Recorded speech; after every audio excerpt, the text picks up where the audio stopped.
ನೋಡಿ, ಏನು ನಾವು ನಮ್ಮ ಸರ್ಕಾರ ಬಂದ ಮೇಲೆ ನಾವು ಜನರಿಗೆ ಒಂದು ಪ್ರಾಮಿಸ್ ಅನ್ನ ಮಾಡಿದ್ವಿ. ಏನು ಭ್ರಷ್ಟಾಚಾರ 40% ಭ್ರಷ್ಟಾಚಾರ ನಡೆದಿದೆ, ಅದು ಕರೋನಾ ಟೈಮ್ದಲ್ಲಿ ಇರ್ಬೋದು ಅಥವಾ ಬೇರೆ ಬೇರೆ PSI ಹಗರಣ ಇರಬಹುದು ಅಥವಾ ಲೆಕ್ಚರರ್ಗಳ ಹಗರಣ ಇರಬಹುದು.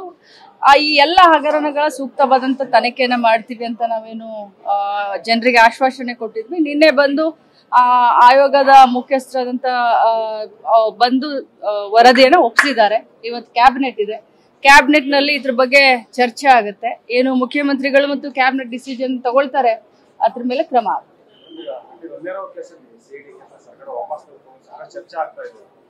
ನೋಡಿ, ರಣ್ಯರಾವ್ ಕೇಸ್ನಲ್ಲಿ ತಾವು ಏನೇನು ಮಾಧ್ಯಮದಲ್ಲಿ ತೋರಿಸ್ತಾ ಇದ್ದೀರೋ ಅಷ್ಟೇ ನಮಗೆ ಗೊತ್ತು. ನಾನು ನಿನ್ನೆನೂ ಕೂಡ ಹೇಳಿದ್ದೀನಿ, ಇವತ್ತು ಕೂಡ ಹೇಳ್ತೀನಿ. ನನ್ನ ಹತ್ರ ನನ್ನ ಇಲಾಖೆಯಲ್ಲಿ ಇಂಟೆಲಿಜೆನ್ಸ್ ಇಲ್ಲ. ಹೋಮ್ ಮಿನಿಸ್ಟ್ರಿಗೆ CM ಸಾಹೇಬರಿಗೆ ಇದ್ರ ಬಗ್ಗೆ ಗೊತ್ತು. ಬಟ್ ಒಂದೇ ಮಾತನ್ನ ನಾನು ಹೇಳಲಿಕ್ಕೆ ಬಯಸ್ತೇನೆ, ಸರ್ಕಾರದ ಯಾರೇ ಇದ್ರಲ್ಲಿ ಇನ್ವಾಲ್ವ್ ಆಗಿದ್ರು ಕೂಡ ಅದು ತನಿಖೆಯಿಂದ ಹೊರಗೆ ಬರುತ್ತೆ. ಹೊರಗೆ ಬಂದ ಮೇಲೆ ಏನೇನು ಕ್ರಮ ಆಗುತ್ತೋ ಅದು ಕ್ರಮ ಆಗುತ್ತೆ.